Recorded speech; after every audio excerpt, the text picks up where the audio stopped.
எல்லாம் இன்பமயம். Voice of EGR for MTA.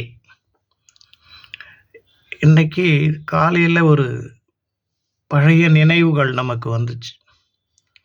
பள்ளிக்கூடத்துலலாம் நாம் போட்டிகள் வைப்பாங்க. ஒரு ஆனுவல் டே வச்சு அப்போது போட்டிகள் வைக்கிற பொழுது பெண்களுக்குன்னு பிரத்யேகமாக சில விளையாட்டுகளை குறித்து வச்சுருப்பாங்க.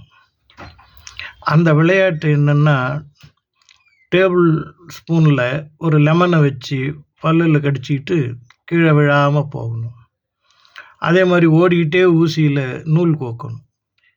ஏன் இந்த 2 விளையாட்டை பெண்களை மையமாக வச்சு செய்யப்பட்டது? அதை பற்றி ஒரு சின்ன சிந்தனை மனசுக்கு வந்துச்சு. பொறுமைக்கு நாம் எல்லாருமே சொல்லக்கூடியது இந்த பூமியை யாருக்கு நிகராக வைக்கிறோம்னா தாய்மைக்கு நிகராக வைக்கிறோம். தாய்மைன்றது எதை குறிக்கும்? பெண்களை குறிக்கும். ஆகவே இந்த ஒரு சின்ன விளையாட்டு கூட நமக்கு பொறுமையோடு இருக்கணும், வாழ்க்கையில் பொறுமையை கடைபிடித்து நடக்கணும் அப்படிங்கிறத சொல்லாமல் சொல்லி அந்த விளையாட்டுக்களை அங்கே புகுத்தி இருக்கிறாங்க.